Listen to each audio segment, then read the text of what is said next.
안녕하세요. 피토스터디입니다. 수치 해석 18번 강의 행렬식의 의미를 공부해 볼게요. 화면에 보인 것처럼 행렬식의 기하학적인 의미와 몇 가지 성질을 알아보겠습니다. 2x2 행렬 A에 대해서 행렬식 디터미넌트는요, 꺽쇠 대신에 한 쌍의 수직선 사이에 수를 배열하고요. 오른쪽으로 곱할 때는 플러스고요. 왼쪽으로 곱할 때는 마이너스를 해서 스칼라로 구합니다. 행렬식의 기하학적인 의미를 알아보기 위해서요, 좀 더 단순한 표현을 쓸게요. 그래서 행렬 A를 A, B, CD로 쓰겠습니다. 그러면 디터미넌트는요, AD-BC가 됩니다. 그리고 2차원 좌표 평면에서 가장 기본적인 두 점을 잡습니다. 이것을 열 벡터로 선택할게요. 그러면 행렬 A와의 곱하기 벡터 AU는요, 첫 번째 칼럼이 되고요. 벡터 AV는 두 번째 칼럼이 됩니다. 컬럼이 왜 중요한지 알 수 있겠죠. 왼쪽에서는 벡터 U와 벡터 V가 이루는 사각형의 면적은 1이 됩니다. 오른쪽에서는 벡터 AU와 벡터 AV가 이루는 평행사변형의 면적이 바로 디터미넌트가 됩니다. 그런데 행렬식의 부호가 음수라는 것은 무슨 뜻일까요?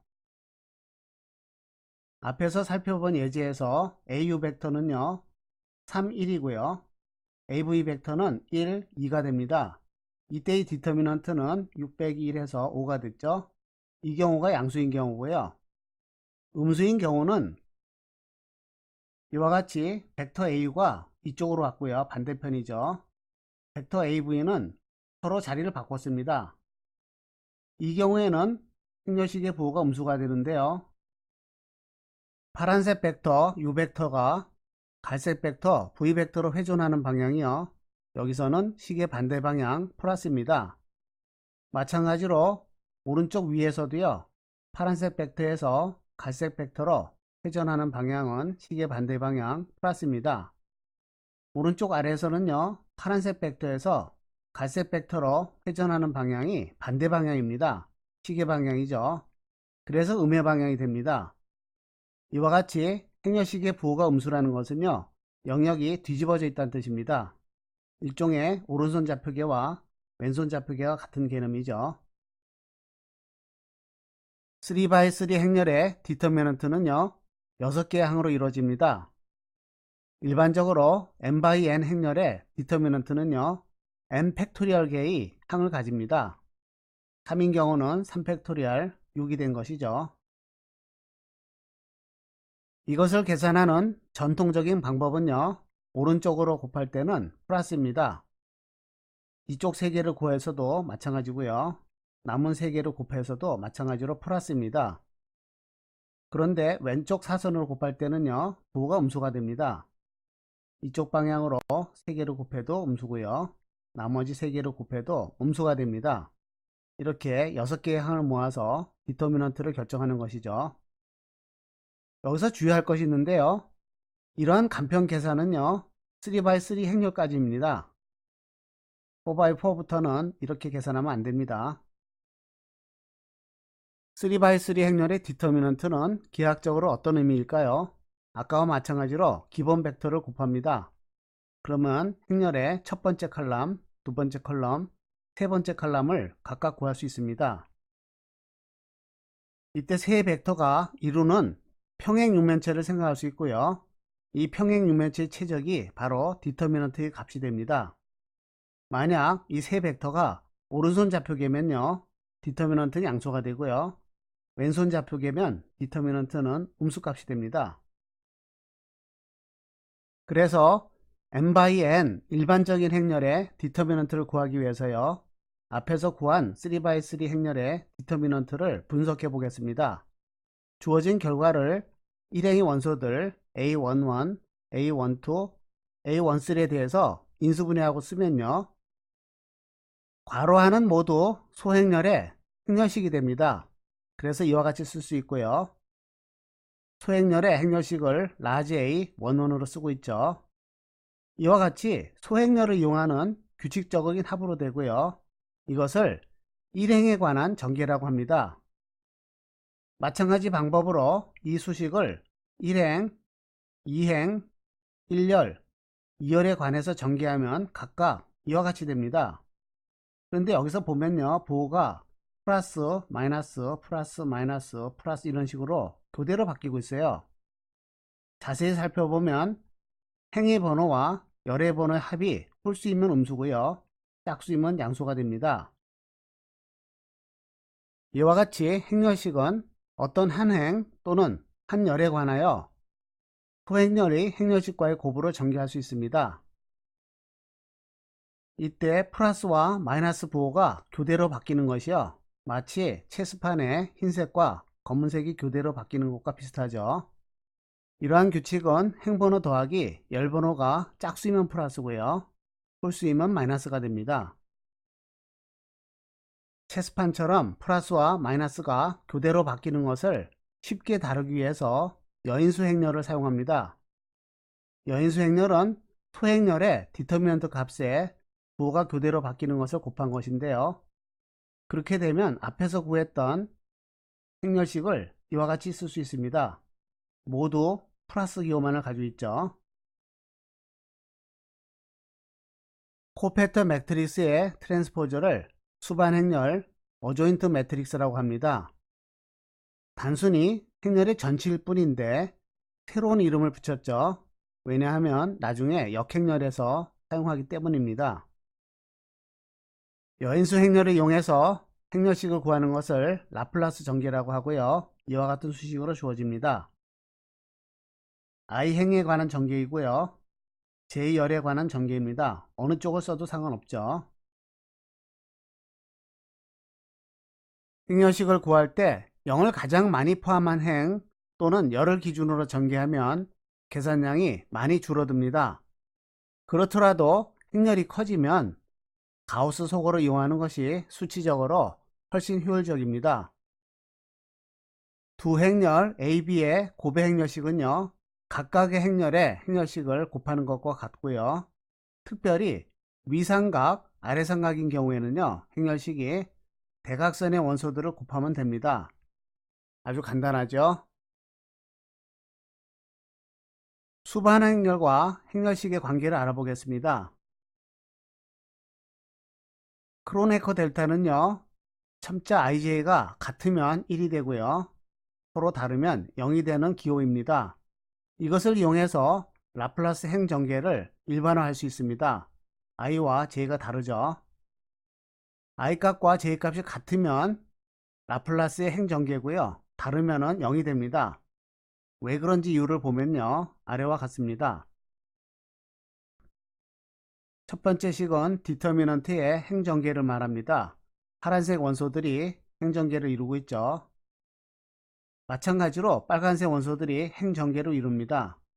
이 식은 같은데요, 왼쪽으로 보면은 두 행이 같으므로 이 값은 0이 됩니다. 그래서 이 0이 이쪽으로 옮겨와서 위식이 증명이 되는 것이죠. 수반 행렬 어조인트 매트릭스는 여인수 행렬의 트랜스포즈였죠. 앞의 결과를 이용하면요, 행렬과 수반 행렬의 곱은요, 이와 같이 이루어지고요. 이것을 전개하면은 대각 원소만 남습니다. 왜냐하면 앞에서 크로네코 델타가 나왔죠. 디터미넌트 A를 뽑아내면은 이와 같은 식이 됩니다.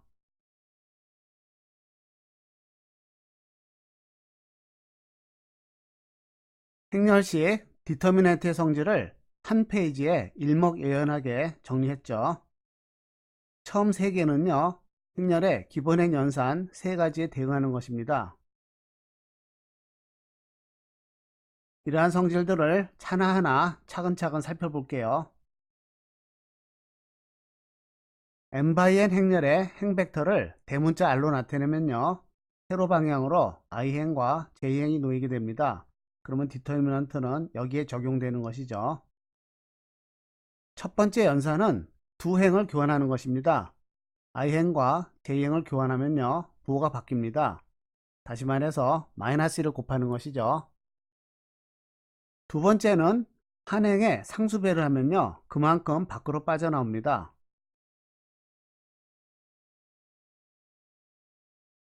세 번째로는 한 행의 상수배를 다른 행에 더해도 값은 변하지 않습니다. 여기를 보면은 제2행의 상수배를 i행에 더했죠. 하지만 값은 변하지 않습니다.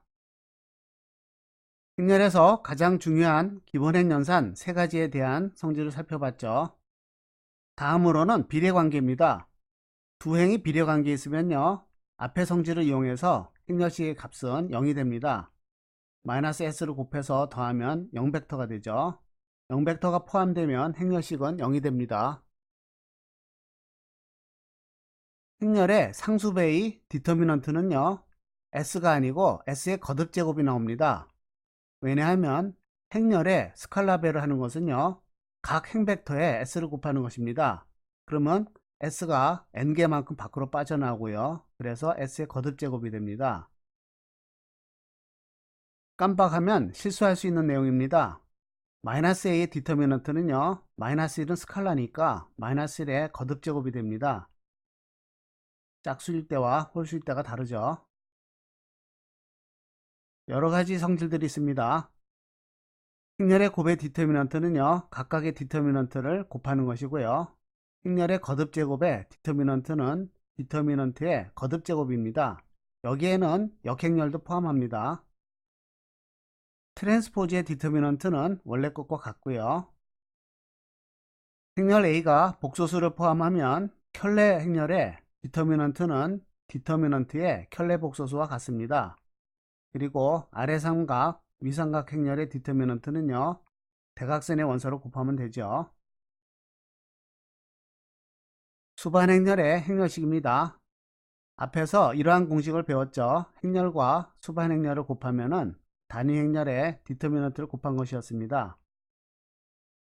왼쪽을 보면요, 두 개의 행렬이 곱해져 있으니까 이거의 디터미넌트는 각각의 행렬의 디터미넌트를 곱한 것과 같습니다.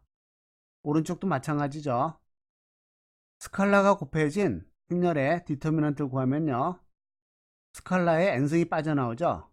그래서 이와 같이 되고요. 양쪽의 디터미넌트를 하나씩 삭제하면 n-1승이 됩니다. 여기서 주의해야 될 것이요, 행렬의 상수배를 하면요, 상수의 거듭제곱이 곱해지는 것입니다. 마지막으로 공식이 아니고 비공식이죠. 디터미넌트와 덧셈은 교환을 할 수 없습니다. 행렬식과 곡선의 방정식을 볼게요. 두 행 또는 열이 비례하면 행렬식은 0이 됩니다. 이러한 사실을 이용하면요, 주어진 점을 지나는 곡선의 방정식을 아주 쉽게 구할 수 있습니다. 예를 들어 두 점을 지나는 직선과 세 점을 지나는 포물선의 방정식은 이와 같이 쓸 수 있습니다. x 대신에 x1을 대입하고요, y 대신에 y1을 대입하면 두 행이 같죠. 그러면 행렬식은 0이 됩니다. 이것을 다시 해석하면 이 곡선은 x1과 y1을 지난다는 뜻이죠. 이와 같이 해서 곡선의 방정식을 구할 수 있습니다. 행렬식이 중요한 이유를 설명하고 강의를 마치겠습니다. 평행사변형의 면적이 나타나는 것은 수학의 다른 분야에도 있습니다. 복소수에서는 켤레 복소수와 복소수를 곱하면요, 허수부가 평행사변의 면적이 됩니다. 벡터에서도 마찬가지로 2차원인 경우에 크로스 프로덕트의 성분의 평행사변의 면적이 나오죠. 3차원인 경우에는 크로스 프로덕트와 도트 프로덕트를 이용해서 최적을 구할 수 있습니다. 반면에 행렬은 2차원, 3차원, 4차원, 그리고 n차원까지 확장 가능합니다. 다시 말해서 n차원 공간의 최적 개념은 행렬식을 사용할 때만 가능합니다. 그리고 4차원 공간에서 3개의 벡터의 수직한 벡터를 구하는 문제 등 일반화된 개념을 해결할 수 있습니다. 수치 해석 18번 강의입니다. 시청해 주셔서 감사합니다.